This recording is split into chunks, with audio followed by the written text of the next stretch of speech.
એક હકીકત છે, માણસ ધારે તે કરી શકે છે. માણસ ઈચ્છે તે ઊંચાઈએ પહોંચી શકે છે. માણસ એક લક્ષ્ય બાંધે અને લક્ષ્ય બાંધીને એની પાછળ યોગ્ય માત્રામાં પુરુષાર્થ કરે, he can achieve any height in the world. પરંતુ માનવીય શક્તિની પણ એક મર્યાદા છે, એ પણ એટલી જ હકીકત છે. માણસ દોડે તો કેટલું દોડી શકે, પણ માણસને પોતાના શરીરની એક મર્યાદા સમજાય. તેણે બુદ્ધિનો ઉપયોગ કર્યો, એણે કાર્સ વિકસાવી, એણે જેટ ફ્લાઇટ્સ વિકસાવી, એણે અવકાશયાનો વિકસાવ્યા અને પ્રકાશની ગતિથી આગળ વધી શકે એવા યાનનો પણ અત્યારે વિચાર કરી રહ્યો છે. આ કેમેરામેનને વિનંતી માનની, કૃપા કરીને ભગવાનના દર્શન કરાવજો બધાને. માણસ બોલી શકે તો એનો અવાજ કેટલે દૂર સંભળાઈ શકે, એની પાસે એક મર્યાદા હતી. પણ એને બુદ્ધિનો ઉપયોગ કર્યો અને એ બુદ્ધિથી એણે લાઉડ સ્પીકર વિકસાવ્યા, એ બુદ્ધિથી તેણે મોબાઈલ ફોન વિકસાવ્યા, એ બુદ્ધિથી તેણે રેડિયો સ્ટેશન ને ટીવી સ્ટેશન જેવા માધ્યમો વિકસાવ્યા અને દુનિયાના ખૂણે ખૂણે પોતાનો અવાજ પહોંચાડી શકે એવી ક્ષમતા કેળવી. માણસ કદાચ ગણવા બેસે તો કેટલું ગણી શકે. એણે કમ્પ્યુટરો વિકસાવ્યા જેથી સેકન્ડ્સમાં હજારો કમ્પ્યુટેશન એક સાથે કરી શકે. આવું અનેક બધું તેણે વિકસાવ્યું, પોતાની બુદ્ધિથી વિકસાવ્યું. પરંતુ તેમ છતાં બુદ્ધિની પણ એક મર્યાદા છે. બુદ્ધિ પણ એક એવો સમય આવે છે જ્યાં સ્થગિત થઈ જાય છે અને બુદ્ધિને પણ પ્રેરણાની, બુદ્ધિને પણ તાકાતની, બુદ્ધિને પણ વધારે જોરની જરૂર પડે છે. અને એવા સમયે એક વધારે શક્તિની ક્યાંકથી જરૂર પડે છે. એ શક્તિ છે ભગવાનની શક્તિ, એ શક્તિ છે પરમાત્માની શક્તિ. થોડાક નાના ઉદાહરણોથી આપણે સમજીશું. મને યાદ છે એક મિત્ર, એક વિદ્યાર્થી મિત્ર, એ નાસ્તિક માણસ, એ ક્યારેય ભગવાનમાં ન માને, એ ક્યારેય માનવીય શક્તિ સિવાય બીજી કોઈ શક્તિમાં વિશ્વાસ ન કરે. એને એક વાતની બરાબર મનમાં એક રટણા ચઢી ગઈ હતી કે તાકાત પોતાની માનવીય શક્તિની, તાકાત બુદ્ધિ શક્તિની, બાકી કોઈ પરમાત્મા શક્તિની, કોઈ આત્મશક્તિની મને પડી પણ નથી, મને એની અનુભૂતિ પણ નથી અને હું એ માનતો પણ નથી. એવી વ્યક્તિની વાત કરું છું. આજે એક એવા સમયમાંથી પસાર થઈ રહી છે કે મેં એને રોજ પ્રાર્થના કરતી જોઈ. વ્યક્તિને મને આશ્ચર્ય થયું. એણે એક વાત સ્વીકારી કે જ્યાં શરીર નથી પહોંચી શકતું, જ્યાં બુદ્ધિ નથી પહોંચી શકતી, જ્યાં 1 અબજ વસ્તી કે આ 6 અબજ કે 7 અબજની પૃથ્વીની વસ્તી, એ તમામ વસ્તીની ઇન્ટેલેક્ટ બુદ્ધિ નથી પહોંચી શકતી, ત્યાં એક જણની પ્રાર્થના પહોંચી શકે છે, ભગવાનનો સ્પર્શ ત્યાં પહોંચી શકે છે. એનો મને અનુભવ થયો. મને વાત સાંભળવા મળી એની પાસેથી. હું ત્યારે થોડાક ઉદાહરણો આપીશ. અરે ભાઈ, કેટલાક મિત્રો એવા હશે, હમણાં અહીંયા વિડીયો શોમાં પણ નિહાળ્યું, કેટલાક અંધ, કેટલાક બહેરા કે મૂંગા, કેટલાક પગે બિચારા ખામીવાળા, કેટલાક હાથ ન હોવાવાળા, એવા લોકો વિશ્વમાં કઈ કક્ષાએ અને કઈ સિદ્ધિએ પહોંચી શક્યા છે, આશ્ચર્ય થાય છે. હું એક નાનું ઉદાહરણ આપું છું જ્હોન રબલિંગનું. એક એન્જિનિયર, મિકેનિકલ એન્જિનિયર, એ ન્યુયોર્કના મેયરને મળે છે ને એક રજૂઆત કરે છે કે સર, એક બ્રિજ બાંધવો છે આ ન્યુયોર્ક અને ન્યૂ જર્સી વચ્ચે. આપ મને પરમિશન આપો, મને કોન્ટ્રાક્ટ આપો. અને ન્યુયોર્કનો મેયર હસીને એમ કહે છે કે તને ખબર છે વચ્ચે રિવર થેમ્સ જાય છે, સોરી રિવર હડસન જાય છે. આ રિવર હડસન એનો જે વ્યાપ છે તે એટલો મોટો છે, અહીંયા બ્રિજ ન બાંધી શકાય. બોલે કે sir, just grant me permission, just allow me and I will prove it. You can not, તું ના કરી શકે. એણે કીધું પણ મને એક તક આપો. એણે કહ્યું જો હું તને તક આપું તો લોકો મને એમ કે આ મેયર મૂર્ખો છે, આ કાઉન્સિલ મૂર્ખી છે, આ હું ન કરી શકું. Now you get out. બહાર જતો રહે. બીજા દિવસે એણે ફરીથી વિચાર કર્યો, મને ગેટ આઉટ કરનાર મેયર પાસે ફરીથી જવું છે. બીજે દિવસે ફરીથી ગયા. Mayor said get out. એણે કહ્યું કાંઈ વાંધો નહીં, I will wait for 4 years. હું 4 વર્ષ રાહ જોઈશ. 4 વર્ષ પછી મેયર બદલાયો, નવા મેયરને જઈને મળ્યા. Mayor, please grant me a permission to build a bridge between New Jersey and New York, Manhattan. મેયરે કહ્યું કે દોસ્ત, હોબાળો મચી જાય, આ આટલું બધું અંતર બ્રિજ ન બાંધી શકાય. જસ્ટ ગીવ મી અ ચાન્સ. નહીં શક્ય બને. એને બીજા 4 વર્ષ રાહ જોઈ. મેયર બદલાયા, નવી કાઉન્સિલ આવી. એ નવી કાઉન્સિલ સમક્ષ એને રજૂઆત કરી.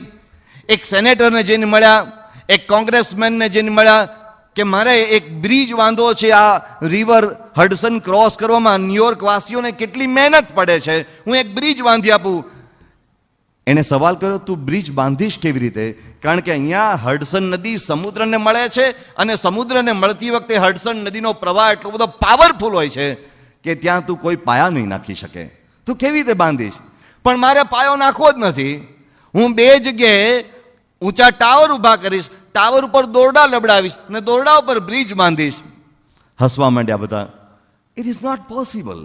આટલા લાંબા ડિસ્ટન્સ ઉપર તું દોરડા લટકાવે અને એ દોરડા લાંબા ટકે, there are no chances. But grant me permission. I will prove it.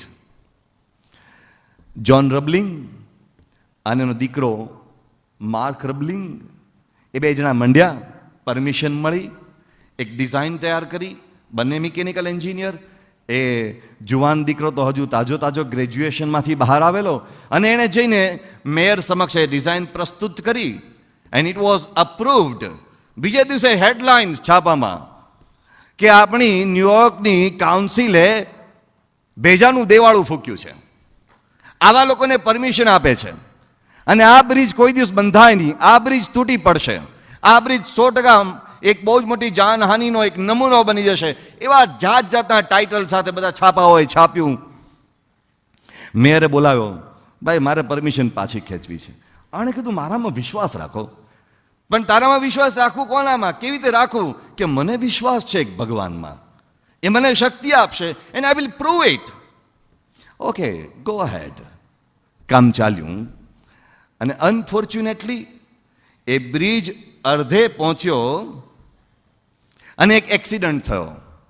એ અકસ્માતમાં બંધાયેલો થોડો ઘણો બ્રિજનો ભાગ તૂટી પડ્યો, અને એમાં જ્હોન રબલિંગ પોતે મૃત્યુ પામ્યો. બીજા અન્ય થોડાક એના મહત્વના માણસો મૃત્યુ પામ્યા. અને એનો જે દીકરો જે ઈજાગ્રસ્ત હતો, જે સિવિયર હેડ ઇન્જરી, સિવિયર બ્રેઇન ઇન્જરીને કારણે કોમામાં જતો રહેલો, એ હોસ્પિટલાઇઝ થયો. આખા અમેરિકામાં હોબાળો મચી ગયો. આવી પરમિશન અપાય નહીં, આ પરમિશન આપીને ભૂલ કરી છે, આ બહુ જ ખોટું થયું છે. કેટલાક સમય પછી કોમામાં ગયેલો જ્હોન રબલિંગનો દીકરો માર્ક રબલિંગ, માત્ર 22 વર્ષનો કે 21 વર્ષનો તરવરિયો જુવાન, 6 મહિને કોમામાંથી બહાર આવ્યો. અને બારીની બહારથી સૂર્યપ્રકાશ અંદર આવતો હતો. એણે હાથ હલાવવાનો પ્રયત્ન કર્યો, બોલવાનો પ્રયત્ન કર્યો, પગ હલાવવાનો પ્રયત્ન કર્યો. બહાર આવ્યો ત્યારે લાગ્યું કે પગ હાલતા નથી. એને લાગ્યું કે હું બોલવાનો પ્રયત્ન કરી રહ્યો છું પણ જીભ ચાલતી નથી. So I have lost my tongue. એને ખબર પડી કે મારી ઘણી બધી ઇન્દ્રિયો કામ કરતી નથી. બારીની બહારથી સૂર્યનારાયણનો પ્રકાશ આવતો હતો. એ માણસે સૂર્યના કિરણોને જોઈને એક વિચાર કર્યો, ઇફ સન ઇઝ શાઇનિંગ, જો આ સૂર્ય પ્રકાશે છે તો સૂર્ય કેવી રીતે પ્રકાશે છે? There is God. અને ભગવાન આ સૂર્યને પ્રકાશ દ્વારા મને એક સંદેશ, સૂર્યના પ્રકાશ દ્વારા મને પણ સંદેશ આપે છે, યુ કેન ઓલ્સો શાઇન. તું પણ હજુ તેજસ્વી બની શકે છે. એણે ધીમે રહીને એના થોડા સમય પહેલા લગ્ન થયેલા એવા પત્નીને પૂછ્યું કે શું બની ગયું છે. આમ હાથના ઇશારાથી પૂછ્યું, જીભ તો ખુલતી નહોતી. એટલે એના પત્નીએ રડતા રડતા કહ્યું કે તમારા પિતાજી મૃત્યુ પામ્યા છે, એન્જિનિયરો મૃત્યુ પામ્યા છે, બ્રિજ તૂટી ગયો છે, આખા અમેરિકામાં હાહાકાર થઈ ગયો છે અને આપણી બહુ જ નાલેશી થઈ છે. એની પત્નીએ સંક્ષેપમાં સમાચાર આપ્યા. આ માણસને થયું કંઈ વાંધો નહીં, હજુ આપણી પાસે તક છે. પણ હવે પત્નીને કહેવું કેવી રીતે? એટલે એણે પત્નીને હાથના ઈશારાથી સમજાવવા માંડ્યું. એણે પત્નીને હાથના ઈશારાથી સમજાવવા માંડ્યું કે તું એક વ્હાઇટ બોર્ડ કે બ્લેક બોર્ડ અહીં લઈ આવો. એટલે વ્હાઇટ બોર્ડ કે બ્લેક બોર્ડ ત્યાં હોસ્પિટલના એ કમરામાં લાવવામાં આવ્યું. પત્નીને સમજાવ્યું કે હવે મારી પાસે I don't have speech, I have lost my tongue. હું હવે બોલી શકું તેમ નથી, તો હું કોમ્યુનિકેશનની એક નવી પદ્ધતિ વિકસાવું છું. એવું સમજાયું. હું જ્યારે તમને અહીંયા આમ ઉપર હું એક વખત અડું તો સમજવાનું ધીસ ઇઝ એ, બે વખત અડું તો બી, 3 વખત અડું તો સી, 4 વખત અડું તો ડી, એમ આખી એબીસીડી 26 વખત અડે ત્યારે ઝેડ. આવી રીતે એબીસીડી એને કહી અને એને પહેલું વાક્ય પોતાની વાઇફ પાસે બ્લેક બોર્ડમાં લખાયું, I want to build the bridge again. મારે ફરીથી બ્રિજ બાંધવો છે. આશ્ચર્યચકિત થઈ ગયા. But no one is there. એણે કહ્યું, no problem, God is with us. I will convey the design. આખી બ્રિજની ડિઝાઇન જ્હોન રબલિંગ પછી એના દીકરાના બ્રેઇનમાંથી, બાકી કોઈની પાસે બ્રિજની ઓરિજિનલ સ્ટ્રક્ચરલ ડિઝાઇન નહોતી. આણે એક એક આ ટેપિંગ કરી કરી કરી કરી કરીને આખી ડિઝાઇન રિક્રિએટ કરી અગેન ન્યુયોર્કના મેયરને હોસ્પિટલમાં બોલાવી અગેન કન્વિન્સ કર્યા. એક એક વાક્ય ટેપિંગ કરી કરીને કન્વિન્સ કર્યા. અને તમને જાણીને આશ્ચર્ય થશે, એક દિવસ નહીં, 2 દિવસ નહીં, અઠવાડિયું નહીં, મહિનો નહીં, 5 મહિના નહીં, 12 મહિના નહીં, કન્ટિન્યુઅસલી 13 વર્ષ સુધી એ માણસે પોતાની વાઈફને આમ કરી કરીને એક ભાષા કન્વે કરી અને એમાંથી એ બ્રિજ ઊભો થયો. આજે 90 વર્ષ પછી એ બ્રિજ ન્યુયોર્કમાં ઊભો છે, હેરિઝોના બ્રિજ. અને એણે ટેપિંગ કરી કરીને એની વાઈફને કન્વે કર્યું. મિકેનિકલ એન્જિનિયરિંગમાં આજે બુક પ્રખ્યાત છે, 900 પાનાનું પુસ્તક લખ્યું. શું માણસ પાસે તાકાત આવે છે? એણે પોતાના ઇન્ટરવ્યુમાં ટેપિંગ કરી કરીને જવાબ આપ્યો છે, it is nothing but God's power, it is God's touch. એ ભગવાનનો સ્પર્શ છે, ભગવાનની શક્તિ છે. જ્યાં બધી જ તાકાત શમી જાય ત્યાં એક તાકાત આપણી મદદે આવી શકે છે, ભગવાનની તાકાત. તમે જેમાં માનતા હો તેમાં, તમે રામમાં માનતા હો, કૃષ્ણમાં માનતા હો, માતાજીમાં માનતા હો, સ્વામિનારાયણ ભગવાન માનતા હો, પણ એની એક અદ્ભુત કૃપાથી આપણે વંચિત ન રહી જઈએ, એક બહુ જ મોટી આપણી ભક્તિ છે. અબ્રાહમ લિંકન અલગ અલગ ક્ષેત્રમાં અલગ અલગ વ્યક્તિઓને અલગ અલગ પ્રાંતમાં અલગ અલગ રીતે અલગ અલગ સમયે કેવી રીતે ભગવાનનો સ્પર્શ અનુભવાયો છે, થોડાક પણ ઝડપી ઉદાહરણ આપું છું. અબ્રાહમ લિંકન, વોર ચાલી રહી હતી, અમેરિકન સિવિલ વોર, અને લશ્કરના અધિકારીઓ પૂછવા આવ્યા, સર ડિફીટ ઇઝ ફાઇનાઇટ, આપણી હાર નિશ્ચિત છે. અને લિંકન સાહેબે કહ્યું, okay then what should would do, આપણે શું કરવું જોઈએ? એણે કીધું, સાંભળો, લશ્કરના અધિકારીઓ કે છે, સાહેબ હવે આપણે પાછી પાની કરવી જોઈએ, પણ છતાંય જો તમે કહેતા હો તો આપણે આગે કદમ કરીએ. અને ત્યારે અબ્રાહમ લિંકન કહે છે, હવે મારી બુદ્ધિની મર્યાદા આવી ગઈ છે, હવે મારા નિર્ણયોની અહીંયા કોઈ ક્ષમતા હોય તો તે પૂરી થઈ ગઈ છે. લેટ મી પ્રે, હું ભગવાનને પ્રાર્થના કરીશ અને ભગવાન મને જે સુજાડશે એ હું તમને જવાબ આપીશ. લિંકન વોરના આવા ક્રિટિકલ ટાઈમમાં એ ઊંધા ગોઠડિયા નાખી ભગવાનને પ્રાર્થનામાં લાગ્યા અને 5 મિનિટ સુધી પ્રાર્થના કરી. અને પ્રાર્થના કરીને લશ્કરના અધિકારીઓને, સેનાપતિઓને જવાબ આપ્યો, March ahead and go ahead. આજે અમેરિકાના ઇતિહાસમાં એ માર્ચ અહેડ ને ગો અહેડ શબ્દ જીવતા છે અને આજે એ સમયે લિંકને જે વિજય મેળવ્યો એ અમેરિકન ઇતિહાસમાં સુવર્ણ અક્ષરે લખાયેલો છે. પ્રાર્થનાથી ક્રિટિકલ મોમેન્ટ્સ, કેટલીક ક્ષણો એવી આવતી હોય છે કે જ્યારે આપણે ચારે બાજુથી મૂંઝાઈ જઈએ. મને ક્યારેક બહુ જ દુઃખ થાય છે, ક્યારેક યુવાનની આત્મહત્યાના સમાચાર સાંભળું છું ત્યારે. અને અહીંયા શિક્ષણ જગતના કેટલાક અગ્રેસરો બેઠા છે, ત્યારે એ વાત એમની સાથે પણ શેર કરતા દુઃખ થાય છે. India is number 1 in teenage suicide. Bharat એ તમારા જેવા યુવાનોના આત્મહત્યાના આંકડાઓમાં દુનિયામાં સૌથી અગ્રેસર છે. 300% ગ્રોથ રેટ ઇન ટીન એજ સુસાઇડ્સ. અરે ભાઈ, આવું શા માટે? હું તમને બીજું ઉદાહરણ આપું. કારણ કે આપણને એમ લાગે છે કે હવે કોઈ જ રસ્તો નથી, હવે મરવાનો જ રસ્તો બાકી છે. ના, એ ખોટી વાત છે. ભગવાનનો રસ્તો હજુ આપણે દરવાજો ખોલ્યો નથી, હજુ ભગવાનનો સ્પર્શ આપણે અનુભવ્યો નથી. હું થોડાક ઉદાહરણો આપું છું. ક્રિટિકલ મોમેન્ટ્સની વાત કરી રહ્યો હતો.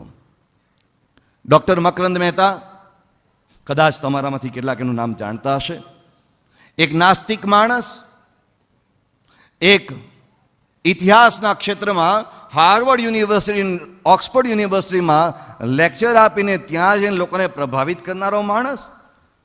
અને એની સાથે ઘણી વખત મારે ઉઠક બેઠક થઈ છે, પણ મને ખબર છે ને આ વિચારો એનો ભાઈ ધવલ મહેતા એ આઈઆઈએમમાં પ્રોફેસર ને બહુ ઊંચી પોસ્ટ સુધી પહોંચેલો ધવલ મહેતા, અને આખું ફેમિલી નાસ્તિક પ્રકારના વ્યક્તિ. એ ડૉક્ટર મકરંદ મહેતા અને એમના વાઇફ શિરીન મહેતા એ રોમ ગયેલા, ઇટલી.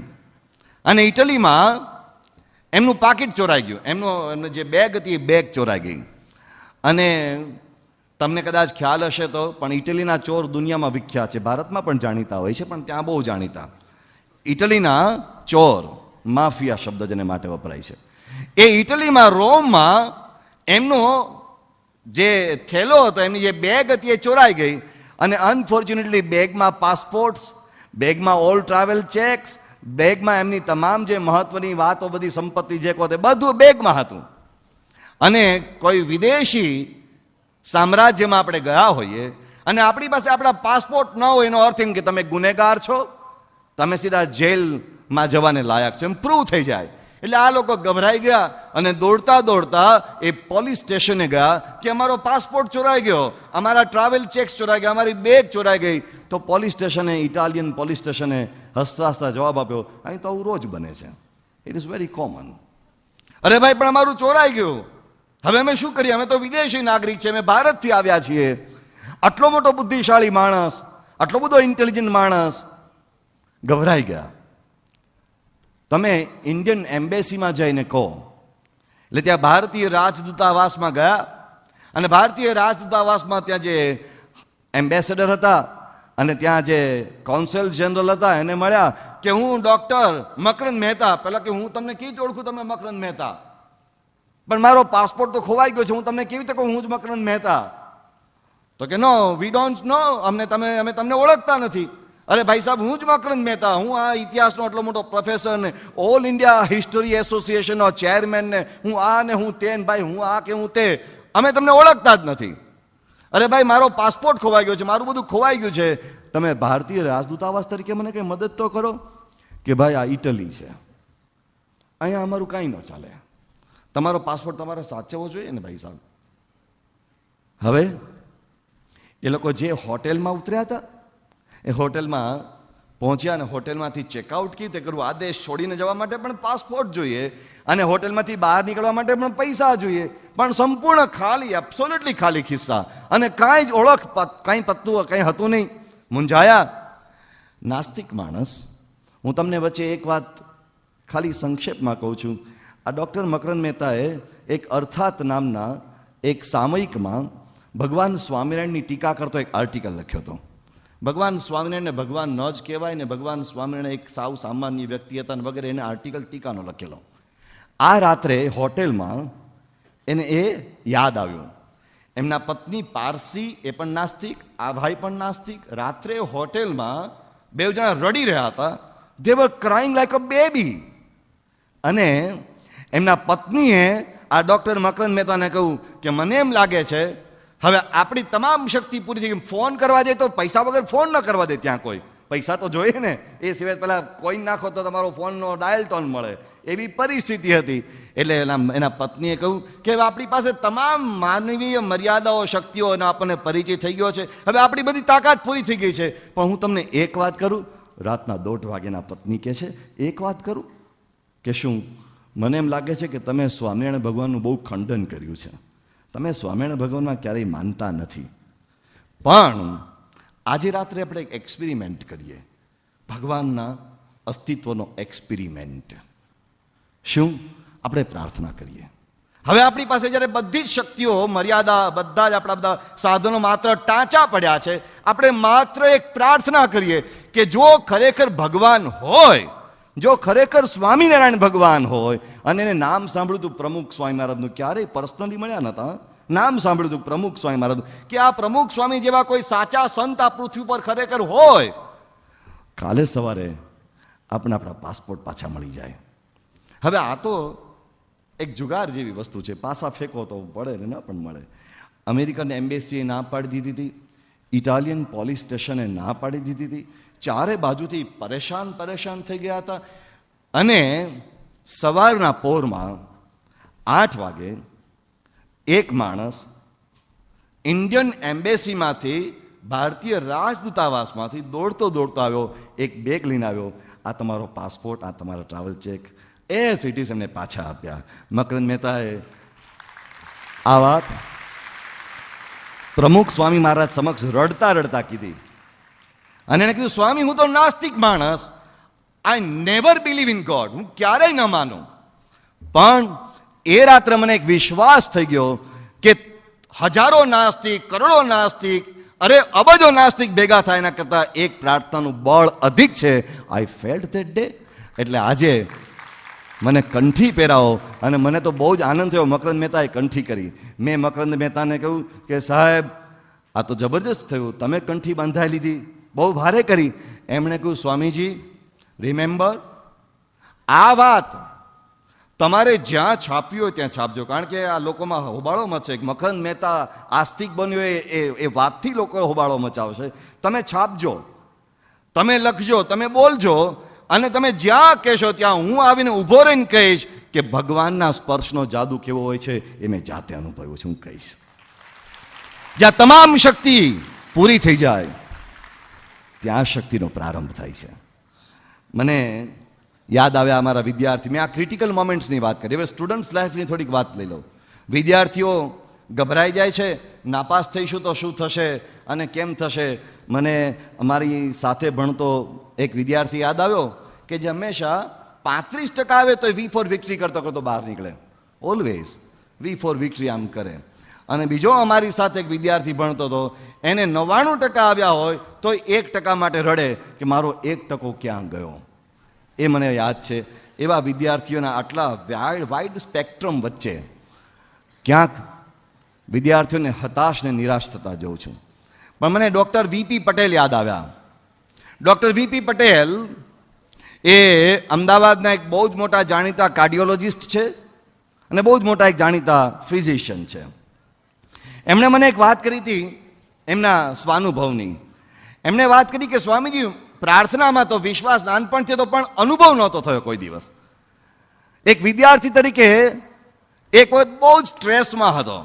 મેડિકલ કોલેજમાં ફાઇનલ એમડીની એક્ઝામમાં જ્યારે અમારે વાયવા લેવાતો હતો તે વખતે એટલો બધો માનસિક ત્રાસ અનુભવાતો હતો, કારણ કે મારી સામે જે એક્ઝામિનર્સ આવ્યા હતા એ ડોક્ટર્સ, MS યુનિવર્સિટી બરોડાના ટોપ લેવલના ડોક્ટર્સ ફાઇનલ એક્ઝામમાં ફાઇનલ વાયવા લેવા માટે આવ્યા હતા.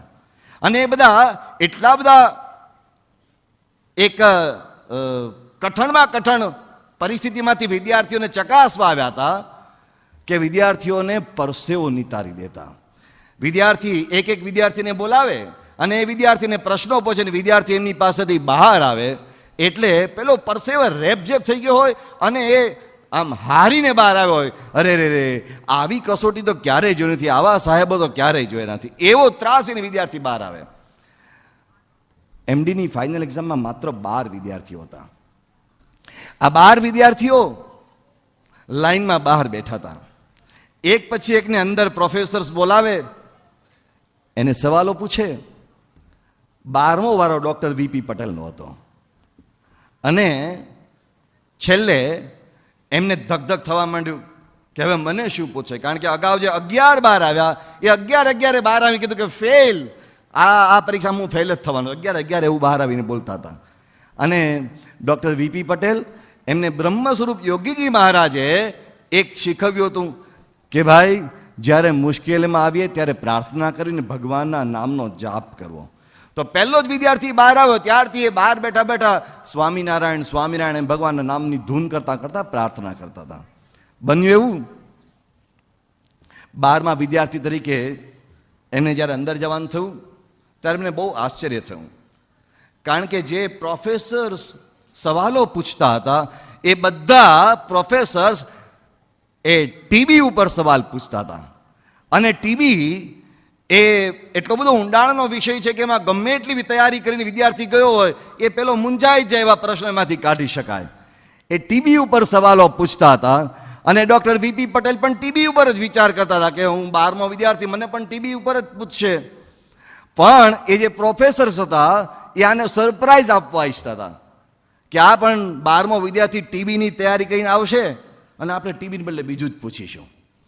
અને એમણે ટીબીને બદલે દમ ઉપર પૂછ્યું, અસ્થમા. અને અસ્થમા ઉપર એટલા બધા અઘરા પ્રશ્નો પૂછ્યા કે વિદ્યાર્થી જવાબ જ ના આપી શકે. પણ ડૉક્ટર વીપી પટેલે કડકડાટને સ્પષ્ટ ને અદ્ભુત જવાબ આપ્યા. તે પ્રોફેસર્સ તો અવાક થઈ ગયા, અરે જબરદસ્ત કહેવાય, ગ્રેટ, કોંગ્રેચ્યુલેશન, ધબા આપીને એને બહાર કાઢ્યા. બહાર આવીને બધાએ પૂછ્યું તારે શું કે, આઈ એમ તો થ્રુ, હું તો પાસ થઈ ગયો છું, ગ્રેટ. પછી ડૉક્ટર વીપી પટેલે બહાર એ પ્રોફેસર આવ્યા, પૂછ્યું કે તું દમની તૈયારી કરીને આવ્યો તો, અસ્થમાની તૈયારી કરીને આવ્યો તો? કે ના. કે કેમ? પાછળની કથા જાણવા મળી. વાત એમ હતી કે હોસ્પિટલમાંથી આ લોકો પેશન્ટ લઈ આવે, એક એક પેશન્ટને ચકાસવાનો હોય. ફાઇનલ એમડીની એક્ઝામમાં એક એક પેશન્ટને ચકાસવાનો હોય અને પછી ટીબી ઉપર એ ટીબીના પેશન્ટ લઈ આવ્યા હોય. હોસ્પિટલમાંથી ટીબીના પેશન્ટને લઈ આવીને એને ચકાસવાનું ડૉક્ટરને કહે અને પછી પેલા પ્રોફેસર્સ એના ઉપર પ્રશ્નોની જડી વરસાઈને પહેલાં ગૂંચવી મારતા હતા. પણ વિદ્યાર્થીઓ 12 અને ટીબીના પેશન્ટ મળ્યા 11. એટલે 12મો પેશન્ટ દમનો લઈ આવવો પડ્યો. ટીબીનો મળ્યો ને એટલે શું કરું, કોક પરાણે ટીબી કોઈમાં ઘલાય નહીં, એટલે દમનો પેશન્ટ લઈ આવ્યા. અને પેલાને એમ હતું કે આ દમનો પેશન્ટ આપણે છેલ્લે સુધી રાખી મૂકો, વચ્ચે ક્યાંય નથી લઈ લો, આ એક છેલ્લાને ગભરાવો છે વધારે, એટલે છેલ્લે એના માટે રાખી મૂકેલો.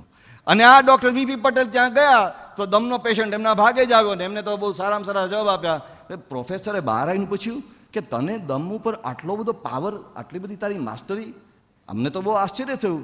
એણે કીધું સાહેબ હું શું કરું, આમાં મારી કોઈ તાકાત નથી, આ જે ફળ છે તો પ્રાર્થનાનું છે. હું બહાર બેઠો બેઠો પ્રાર્થના જ કરતો હતો. કે કેમ? પ્રાર્થનાથી શું થયું? કે સાહેબ મારા પત્નીને 3 વર્ષથી દમ છે ને 3 વર્ષથી મારા પત્નીને ટ્રીટમેન્ટ કરું છું, મને દમ ઉપર તો બધી જ ખબર હોય અને મારા ભાગે દમલો પેશન્ટ આવ્યો. આ કેવું કોઇન્સિડન્સ થયું? It is because of prayer.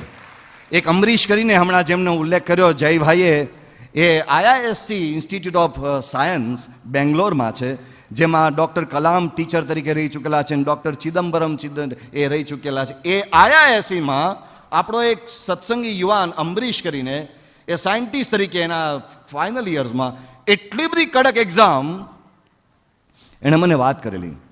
I was crying, રડી પડું. પણ એક વાત યાદ આવે, રડવાથી સોલ્યુશન નહીં આવે.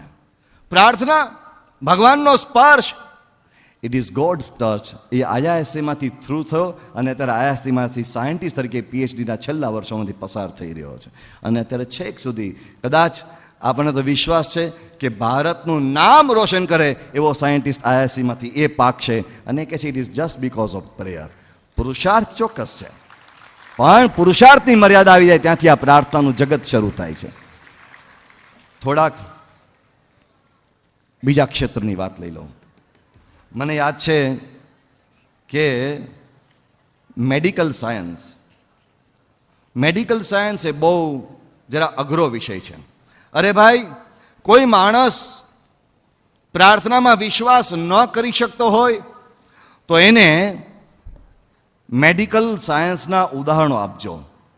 એક હરિકૃષ્ણ દોશી કરીને અત્યારે આપણો જે એક વિદ્યાર્થી, ગુજરાતનો જ વિદ્યાર્થી, એ યુરોપમાં ગ્લાસગોમાં, યુકેમાં ગ્લાસગોમાં અત્યારે હાર્ટ સર્જન તરીકે ખૂબ ખ્યાતિ મેળવી ચૂક્યો છે. એ હરિકૃષ્ણ, મેં તો બહુ નાનો હતો ત્યારથી એને જોયેલો અને મને બહુ આશ્ચર્ય થયું કે આ ક્યાં આ સુધી પહોંચ્યો. એણે મને વાત કરી કે સ્વામી, હું જ્યારે હાર્ટ સર્જરી શીખતો હતો ને એમાં પણ એ પીડિયાટ્રિક કાર્ડિયાક સર્જરીનો એક્સપર્ટ, એટલે કે બાળકના હૃદયની સર્જરીનો નિષ્ણાત બન્યો. તો એ જ્યારે એ હાર્ટ સર્જરી શીખતો હતો તે સમયે એના પ્રોફેસર હતા જ્હોન કોરુલા. તો એક વખત હાર્ટ સર્જરી કરતી વખતે નાનું બાળક, એની હાર્ટ સર્જરી કરવાની, તેનો વાલ બદલવાનો હતો અને વાલ બદલતી વખતે હૃદયને સંપૂર્ણ ફ્રીઝ કરવું પડે. એ હૃદયને ફ્રીઝ કરીને એ ઓપરેશન કરતા હતા, પણ ઓપરેશન પૂર્ણ થયા પછી પાછું હૃદય ચાલુ તો થવું જોઈએ. હૃદય ચાલુ ન થયું અને ડૉક્ટરે કહ્યું, જ્હોન કોરુલા સાહેબે કહ્યું કે હવે તમે આ ઉપાય અજમાવો, હવે આ ઉપાય અજમાવો, આ ઉપાય અજમાવ્યો. એકે ઉપાય કારગત ન નીવડ્યો. જ્હોન કોરુલાએ કહ્યું, ઓકે, તમારી પાસે જેટલી અત્યાર સુધીની આવડત હોય બધી આ બાળકના હૃદયને પુનઃ ચેતનવંતું કરવા માટે લગાડી દો. બધાએ બધું લગાડી દીધું. જ્હોન કોરુલાએ કહ્યું, ઓકે, આપણા તમામ સાધનો, આપણી તમામ શક્તિ અહીંયા પૂરી થઈ ગઈ, હવે આપણે ભેગા થાઓ. આ હરિકૃષ્ણ દોશીએ જાહેરમાં ઇન્ટરવ્યુમાં આ પ્રસંગ કહેલો અને એ વખતે જ્હોન કોરુલાએ કહ્યું કે બધા જ એક કામ કરો, જસ્ટ પ્રે પ્રે એન્ડ પ્રે, પ્રાર્થના કરો. અને એ માણસે બધાને કહ્યું કે પ્રાર્થના કરો. તમને આશ્ચર્ય થશે જાણીને, પ્રાર્થના કરતા પહેલા જ્હોન કોરુલાએ પોતે પ્રાર્થના કરી અને હૃદય ચાલુ થઈ ગયું થોડાક સમયમાં. પછી જ્હોન કોરુલાને પૂછ્યું, what is the best asset you must have as a cardiac surgeon? એક હૃદયના બાયપાસ સર્જરી કરનારા ડોક્ટર તરીકે તમારી પાસે સૌથી અગત્યમાં અગત્ય કઈ કળા હોવી જોઈએ? ઓલાએ કહ્યું કે સરસ મજાની આંગળીઓ, નાના નાના તમે ઝીણા ઝીણા ટાંકા લઈ શકો એવી આંગળીઓ જોઈએ. કોઈ કે આવા પ્રકારની તમારી પાસે ઇન્ટેલેક્ટ જોઈએ, કોઈ કે આ હોવું જોઈએ, તે હોવું જોઈએ. બધા વિદ્યાર્થી ડોક્ટરો એ એમ કહી રહ્યા હતા ત્યારે જ્હોન કોરુલાએ કહ્યું, એ તો બધું બરાબર છે, પણ સૌથી વધારે અગત્યની કોઈ એક એસેટ તમારી પાસે હોવી જોઈએ, તો એ છે પ્રાર્થના. હૃદય બંધ પડી ગયા પછી ચાલુ કરવાની તાકાત આપણી નથી, એ પ્રાર્થના જોઈશે. હરિકૃષ્ણ દોશી અત્યારે ગ્લાસગોમાં, ત્યાંની ગ્લાસગો યુનિવર્સિટીની કાર્ડિયાક વિભાગની મુખ્ય એ ધારા સંભાળી રહ્યો છે. એ વારે વારે વાત કરે છે, પ્રાર્થના એક સર્વોપરી શક્તિનો હજારો વખત અનુભવ થયો છે. અમારા એક બાલકૃષ્ણભાઈ પટેલ છે. એ બાલકૃષ્ણભાઈ અમેરિકામાં એક બહુ જ મોટા ઇન્ડસ્ટ્રીયાલિસ્ટ, અને બાલકૃષ્ણભાઈને હૃદયરોગનો હુમલો આવ્યો અને નોર્થ કેરોલિના મેડિકલ સેન્ટરમાં દાખલ કરવામાં આવ્યા. અને ત્યાં થોડા સમયમાં એમના એક ડોટર, એમના દીકરી, એ પણ ત્યાં જ ડૉક્ટર હતા અને ત્યાંના એક ડૉક્ટર હતા ડૉક્ટર ડોનાલ્ડ ગ્રોવર. એ ડૉક્ટર ડોનાલ્ડ ગ્લોવરે એમના દીકરીને, એટલે બાલકૃષ્ણભાઈના દીકરીને કહી દીધું કે હવે આમાં કોઈ શક્યતા નથી આગળ બચવાની. એટલે એને DNR સ્ટેટસ કહેવામાં આવે, ડુ નોટ રિસસિએટ. હવે આમાં કોઈ આગળ ચાન્સ નથી, આમાં બચવાના ચાન્સ નથી ને આ પૂરું થઈ ગયું છે લાઈફ, અને એને બહાર લઈ જાઓ. એટલે એમને ડિક્લેર કરવામાં આવ્યું, આ ડેડ, આ મૃત પામી ગયા છે. અને એવા સમયે આ એમના દીકરી મીનાબેન બહાર આવીને એના ભાઈ પંકજભાઈ, એ પણ બહુ મોટા ઇન્ડસ્ટ્રીયાલિસ્ટ છે, પોતાના પ્રાઇવેટ પ્લેન રાખે છે, એવા ધનાઢ્ય છે, એને આવીને કહેવા લાગ્યા કે હવે પિતાજી ધામમાં ગયા છે, પિતાજીનું હવે મૃત્યુ થયું છે, હવે આપણે ઘરે લઈ જઈએ. તો એવા સમયે આમણે પ્રમુખ સ્વામી મહારાજને ફોન કર્યો મુંબઈ કે સ્વામીજી, ડૉક્ટર એમ કહે છે કે મારા પિતાની હવે લાઈફ રહી નથી, તો હવે શું કરી શકાય? પ્રમુખ સ્વામી મહારાજે કહ્યું કે ખરેખર મૃત્યુ પામ્યા છે કે મૃત્યુ પામવાની અણી છે હવે? તો પ્રમુખ સ્વામી મહારાજે કહ્યું, પ્રાર્થના કરીએ. તમે પ્રાર્થના કરો ને હું પણ પ્રાર્થના કરું, આપણે બધા પ્રાર્થના કરો. અને સૌના આશ્ચર્ય વચ્ચે એક ક્ષણ વીતી ગયા પછી એ બાલકૃષ્ણ આજે 11મા વર્ષે હારતા ફરતા દોડતા કૂદતા આંટા મારી રહ્યા છે. અને બાલકૃષ્ણભાઈના એ ડોક્ટર ડોનાલ્ડ ગ્લોવરે એક લેખિત આર્ટિકલ આપણને આપ્યો છે. એમાં એણે લખ્યું કે મને અત્યાર સુધી પ્રાર્થનામાં વિશ્વાસ નહોતો, હવે મને વિશ્વાસ બેઠો. ગમે તેવી મુશ્કેલી હોય, હારવાની જરૂર નથી. જસ્ટ પ્રે, માત્ર પ્રાર્થના કરો, અને પ્રાર્થનાથી ગમે તેવી આપણી નાનામાં નાનીથી માંડીને મોટા મોટી આપત્તિ હશે, એ આપત્તિમાંથી આપણે થ્રુ થઈ જઈશું. હું ઉદાહરણો જાજા નથી આપતો, પણ એક છેલ્લી વાત કરીને હું વાતને વિરામ તરફ લઈ જાઉં છું. જરા આશ્ચર્ય થાય છે. થોડા સમય પહેલા રીડર્સ ડાયજેસ્ટે દિલ્હીના સ્વામિનારાયણ અક્ષરધામને 21મી સદીની અજાયબી તરીકે ડિક્લેર કર્યું. અને 21મી સદીની જે 7 નવી અજાયબી છે, એમાં એકમાત્ર ભારતીય અજાયબી છે, એ દિલ્હીનું સ્વામિનારાયણ અક્ષરધામ, જે પરમ પૂજ્ય પ્રમુખ સ્વામી મહારાજે નિર્માણ કર્યું છે.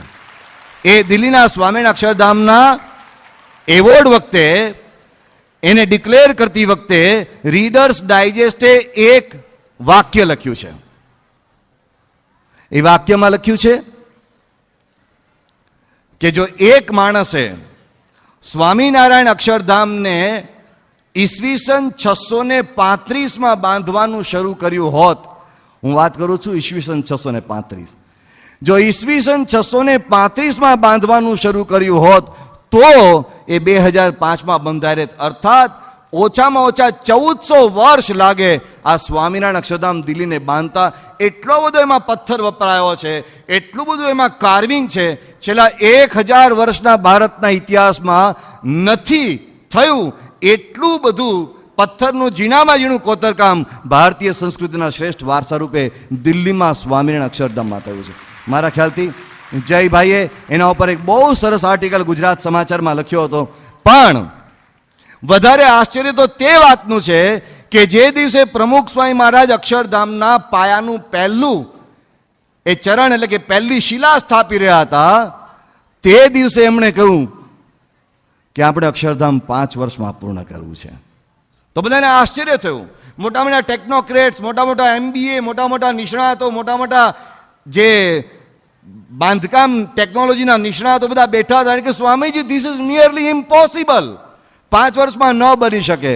પથ્થરનું કામ કરવાનું, ટાંકણે ટાંકણે પથ્થર ઘડવાનો, આટલો બધો પથ્થર ખાણમાંથી કાઢવા માટે તમારી પાસે 10 વર્ષ કરતાં વધારે સમય જોઈએ. આ ક્યારે બંધાય રે?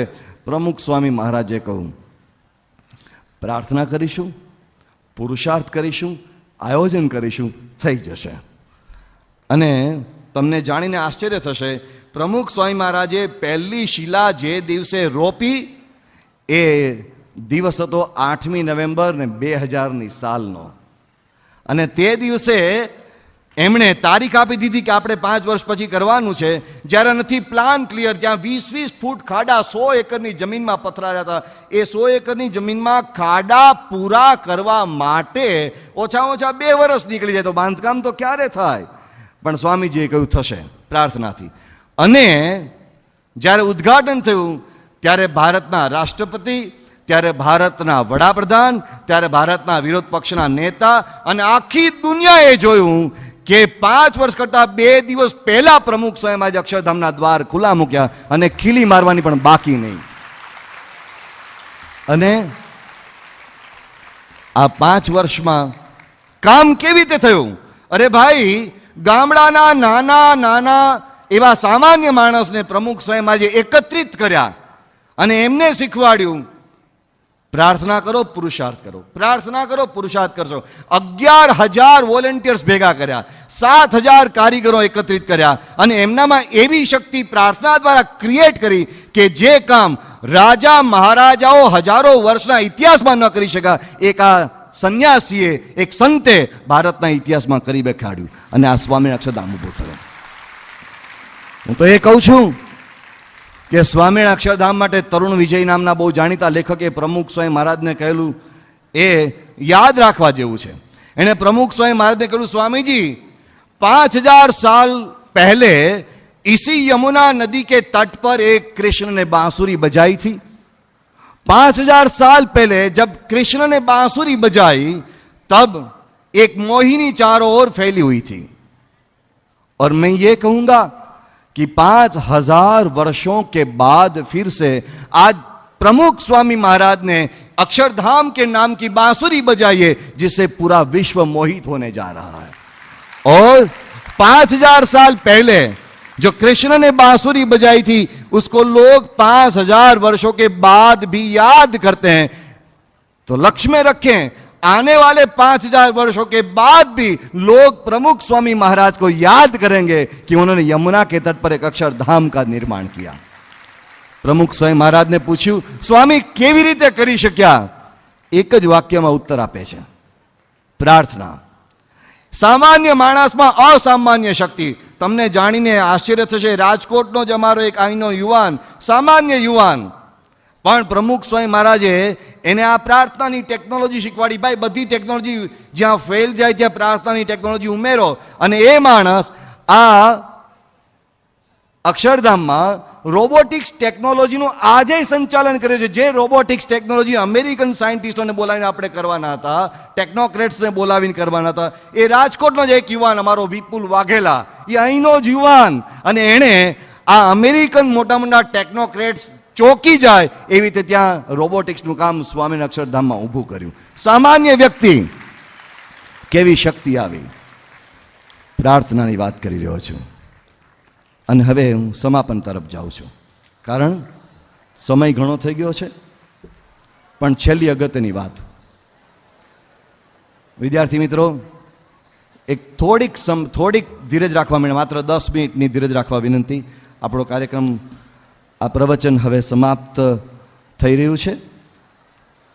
એક દલીલ ખાતર કોઈ એમ દલીલ કરી શકે કે સ્વામીજી, પ્રાર્થનાથી બધું જ શક્ય બને? પ્રાર્થના કોઈ લંગડા માણસને પર્વત ચડાવી દે? હા, આપણે ત્યાં એક શ્લોક તો છે જ, પંગુમ લંઘયતે ગિરિમ યત કૃપા તમહમ વંદે પરમાનંદ માધવમ. એ આપણે ત્યાં જૂની જાણીતી એક સ્તુતિ છે, પણ એ હકીકત બની. હમણાં એમણે વાત કરી, અહીંયા આપણે વિડીયોમાં જોયું, એક લંગડો માણસ એવરેસ્ટ ચડ્યાવ્યો, જેને બેવ પગ નથી, એ એવરેસ્ટ ચડ્યાવ્યો. અને છતાં આપણામાં ક્યાંક કોઈક જગ્યાએ ખૂણે ખાંચરે એમ થાય કે ખરેખર પ્રાર્થનાથી આવું શક્ય બને. છેલ્લું ઉદાહરણ આપું છું. એક ફ્રેન્ચ સૈનિક એ ચર્ચમાં પ્રાર્થના કરવા જતો હતો. બીજા વિશ્વયુદ્ધમાં એનો પગ તૂટી ગયો હતો. એ પેલી કાંખ ઘોડી લઈને એ પ્રાર્થના કરવા જતો હતો, તો બહાર કોઈ તમારા જેવા જુવાનીઓ બેઠા હશે, એ ગમ્મત કરી રહ્યા હતા, જરા મજાક કરી રહ્યા હતા, અને એમ કહેતા હતા કે આ લંગડો ભગવાન પાસે પ્રાર્થના કરવા જાય છે, તો આ લંગડો બહાર નીકળે છે ત્યારે 2 પગ લઈને બહાર આવશે? આ નવા પગ ઉગાડીને બહાર આવશે? આ તો લંગડો છે. એક સામાન્ય બુદ્ધુ માણસ, એ જેને અહીંયા અક્કલ જ નથી, એવો માણસ ભગવાન પાસે પ્રાર્થના કરીને બહાર આવ્યો તો અક્કલમંદ તો થોડો થઈ જાય, એવી પેલા લોકો ચર્ચા કરી રહ્યા હતા. અને એ લંગડો ફ્રેન્ચ સૈનિક એ પોતાના ધર્મસ્થાનમાં અંદર જતા જતા આ સાંભળી ગયો, એટલે પાછો વળ્યો. અને પાછા વળીને એણે કીધું કે તમે એમ માનતા હો કે હું ભગવાન પાસે નવા પગ માગવા જાઉં છું, તો એ વાત ખોટી છે. હું ભગવાન પાસે નવા પગ માગવા નથી જતો, હું એક પ્રાર્થના કરવા જાઉં છું. અને મને એક વિશ્વાસ છે કે ભગવાન પાસે કદાચ હું જાઉં, હું પ્રાર્થના કરું, અને ભગવાન મને નવો પગ આપે પણ ખરા, ને કદાચ ન પણ આપે, પણ મને એક વાતનો તો ચોક્કસ દ્રઢ ભરોસો છે કે ભલે મારી પાસે એક પગ રહ્યો, પણ એક પગથી તમારા જેવા 2 પગવાળા કરતા કઈ રીતે વધારે શ્રેષ્ઠ જીવન જીવું, એ શક્તિ તો મને ભગવાન ચોક્કસ આપશે, એ મને વિશ્વાસ છે. અને આ પ્રાર્થનાની શક્તિ, જેના ઉપર journal of American medical association, જેને જામા કહે છે, એમાં બ્રિટિશ મેડિકલ જર્નલ BMJમાં, અને દુનિયાભરમાં જેને ટાઈમ મેગેઝિન દુનિયામાં બહુ વિખ્યાત ગણાય છે, ટાઈમ મેગેઝિનમાં, રીડર્સ ડાયજેસ્ટમાં, નેશનલ જ્યોગ્રાફિકમાં, દુનિયાભરના મેગેઝિનોમાં પ્રાર્થના એટલે કે ગોડ્સ ટચ ઉપર અસંખ્ય વખત આવ્યું છે. પણ અમારા જેવા કેટલાક સંતોએ અહીંયા પ્રવચનો પણ કર્યા હશે, તમે ક્યાંક વાંચ્યું પણ હશે, ક્યાંક તમે કોઈ જગ્યાએ એવા ઉદાહરણો અન્યત્ર સાંભળ્યા પણ હશે. પણ જ્યાં સુધી તમે પોતે પ્રાર્થના નહીં કરો ત્યાં સુધી તમે એનો લાભ નહીં લઈ શકો. પ્રાર્થના જાતે કરવી પડશે. એક આમ તો સરદારજીનો જોક છે, પણ છતાં એ સરદારજીને એ પૂછવામાં આવ્યું कि क्यों आजकल उदास दिखते हो। सरदार जी कहूँ कि क्या करूं, वाइफ जो है वो बहुत पैसा मांग रही है। એટલે પછી પેલાને પૂછ્યું, પેલાએ પૂછ્યું, હું જરા હિન્દીને આપણી લોકલ ગુજરાતી ભાષામાં વાત કરું છું કે ભાઈ આ તમારી પત્ની છે એ કંઈ બહુ વધારે પડતી માથાભારે છે કે ના ના ના ના, પત્ની બહુ માથાભારે નથી, પણ રોજ સવારે ઉઠીને મારી પાસે 500 રૂપિયા માગે છે। આ વિડીયોવાળા વિનંતી, ભાઈ કૃપા કરીને ભગવાનના દર્શન કરાવો। હવે આ છેલ્લી વખત કહેવું પડે ભાઈ સાહેબ। એણે કહ્યું કે કૃપા કરીને તમે તમારી વાઈફને સમજાવો કે ના, રોજ સવાર પડે છે ને મારી પાસે 500 રૂપિયા માગે છે, રોજ સવાર પડે ને 500 રૂપિયા માગે છે। કે ક્યારથી માગે છે? 25 વર્ષ પહેલા લગ્ન થયા ત્યારથી રોજ માગે છે। તો કે પણ તમે પૂછો તો ખરા એ 500 રૂપિયાનું કરે છે શું? તો કે તો દઉં તો ખબર પડે। 500 રૂપિયા દઉં તો ખબર પડે। એમ પ્રાર્થના ઉપર ગમે એટલું કરીશું એ નહીં સમજાય જ્યાં સુધી આપણે પ્રાર્થના સાચા હૃદય કરતા નહીં શકીએ। અને મને એક વિશ્વાસ છે, આ રાજકોટની ધરતી છે, આધ્યાત્મિક ધરતી છે। અહીંયાથી અનેક મહાનુભાવોએ, અનેક મોટા મોટા માણસોએ પ્રાર્થનાનો સંદેશ આપ્યો છે। આજે ભગવાનના ચરણોમાં એ જ પ્રાર્થના કરું કે એક પણ વિદ્યાર્થી રાજકોટનો કે એક પણ વિદ્યાર્થી ગુજરાતનો એવો ન નીકળે કે જેને એમ થાય મારી શક્તિ પૂરી થઈ ગઈ, હવે મારે કૂદી પડવું જોઈએ કોઈક જગ્યાએ નર્મદાના નેણમાં। એવો એક વિદ્યાર્થી ન નીકળે ક્યારેય। એક વખત અમે બીજે મેડિકલ કોલેજમાં પ્રવચન કરવા ગયા હતા અને અમે પ્રવચન કરીને બહાર આવ્યા ત્યારે એમને સમાચાર મળ્યા કે એક વિદ્યાર્થી ઉપરથી આત્મહત્યા કરેલી। અરે ભાઈ સાહેબ, શું થયું? નિરાશા। ભગવાન એ પ્રાર્થના કરીએ કે ક્યારેય આપણામાં નિરાશા ન આવે। હમણાં જ જયભાઈ અદ્ભુત વાત કરી કે આપણી પાસે અદ્ભુત તાકાત છે, આ બ્રેઇન પાસે જબરદસ્ત તાકાત છે, પણ આ બ્રેઇનમાં તાકાત મૂકનાર પરમાત્મા, એની અનંત ગણી તાકાત છે। તો આ બ્રેઇનનો તાર જો પરમાત્મા સાથે જોડી લઈએ તો એક વિશ્વાસ છે રાજકોટ વિશ્વભરમાં પોતાનું નામ કાઢશે। સ્વામિનારાયણ ભગવાનની જય।